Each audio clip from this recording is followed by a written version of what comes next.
आगामी विधानसभा निवडणुकीच्या तोंडावर पक्ष बांधणी आणि विधानसभेला इच्छुकांची माहिती जाणून घेण्यासाठी शरदचंद्र पवार राष्ट्रवादी काँग्रेसचे प्रदेशाध्यक्ष जयंत पाटील हे गुरुवारी सोलापूर दौऱ्यावर होते। सोलापुरातील 11 विधानसभा मतदारसंघात शहर आणि ग्रामीण भागातील कार्यकर्त्यांनी प्रदेशाध्यक्षांसमोर आपण इच्छुक असल्याचे सांगितले। एकीकडे जयंत पाटलांचा संवाद मेळावा होत असताना दुसरीकडे मात्र जिल्ह्याच्या पदाधिकाऱ्यांनी पक्ष सोडण्याचा इशारा दिला आहे। तो पदाधिकारी म्हणजे जिल्हा सरचिटणीस महेश माने। मागील वर्ष दीड वर्षापासून पक्ष अडचणीत असताना आम्ही सोबत राहिलो, कामे केली, सांगेल ते आदेश पाळले, त्यामुळे महाविकास आघाडीला राज्यात चांगले यश मिळाले। असे असताना आम्हाला मोठ्या पदाची अपेक्षा असणे गैर आहे का? काल परवा आलेल्यांना, ज्यांना पक्षाचा कोणता गंध नाही, अशांना जर मोठी पदे दिली जात असतील तर आम्ही पक्षात थांबायचे का, असा प्रश्न उपस्थित करत जयंत पाटील यांनी लक्ष घालावे, अन्यथा आम्हाला पक्ष सोडावा लागेल, असा इशारा माने यांनी दिला। पहा ते नक्की काय म्हणाले। नमस्कार, मी महेश नागनाथ माने, मी राष्ट्रवादी काँग्रेस शरदचंद्र पवार पक्षाचा सोलापूर जिल्ह्याचा ग्रामीणचा कार्यालयीन सरचिटणीस आणि प्रवक्ता। आज ह्या व्हिडिओच्या माध्यमातून, या बातमीच्या माध्यमातून मी पक्षाचे श्रेष्ठी आदरणीय जयंत पाटील साहेब, शरदचंद्र पवार साहेब, निरीक्षक किंवा रोहितदादा पवार त्यांना मी सांगू इच्छितो की मागची वर्ष दीड वर्ष झाली, याच्यापेक्षाही पलीकडचा काय काळ होता तो काळ आम्ही सहन केला। पण ह्या वर्ष दिवसामध्ये जेव्हा अजित पवार सोडून गेले, जेव्हा पक्ष वेगळे झाले, त्याच्यामध्ये जाणाऱ्या लोकांना थांबवलं, थांबलेल्या लोकांना पळवलं आणि पळवलेल्या लोकांना प्रवाहामध्ये आणलं। वर्ष दीड वर्ष काम केल्यानंतर आमची अपेक्षा होती की आम्हाला वैयक्तिक मला कुठेतरी एका चांगल्या सन्मानपर पदावर कुठेतरी मला नाही मिळेल, पण ते होताना दिसत नाही।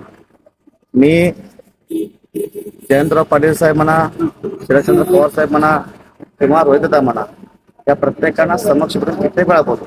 शिवाय जिल्ह्याचे अध्यक्ष काकासाहेब साठे यांनी समक्ष भेटून बोलले, तरी काय झालं नाही।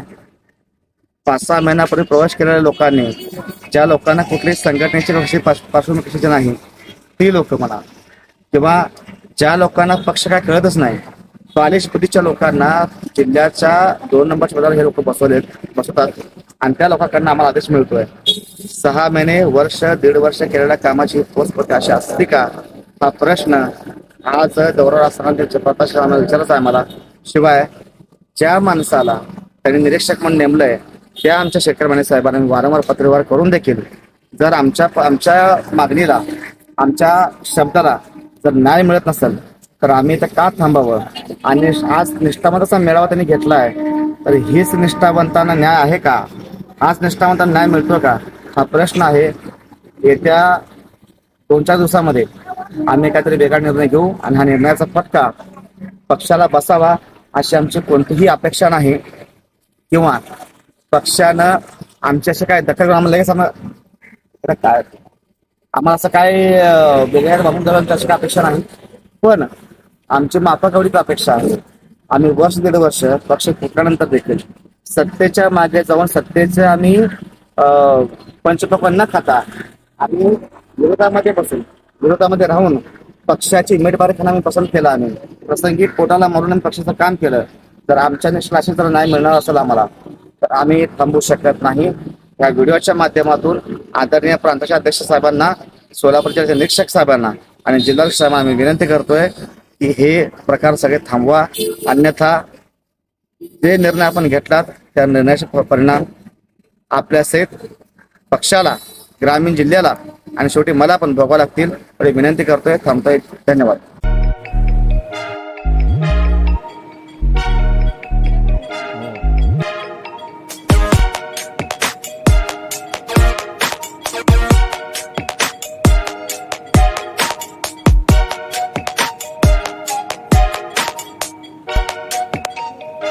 सोलापूर शहरातील सुप्रसिद्ध हॉस्पिटल म्हणजे सेंट्रल मल्टी स्पेशालिटी हॉस्पिटल मागील अनेक वर्षापासून सेवा बजावत आहे। 24 तास इमर्जन्सी सर्व्हिस, मॉडर्न टेक्नॉलॉजी, अनुभवी डॉक्टर्स तसेच अत्याधुनिक तंत्रज्ञान सुविधांनी सुसज्ज स्त्रीरोग प्रसूती विभाग, ऑर्थोपेडिक विभाग, मेडिकल विभाग आणि इतर एकमेव नाव म्हणजे सेंट्रल मल्टी स्पेशालिटी हॉस्पिटल। पत्ता गणेशपेठ शॉपिंग सेंटर, मंगळवार बाजार, सोलापूर। ताज्या बातम्या पाहण्यासाठी प्राईम महाराष्ट्र न्यूज चॅनलला सबस्क्राईब करा।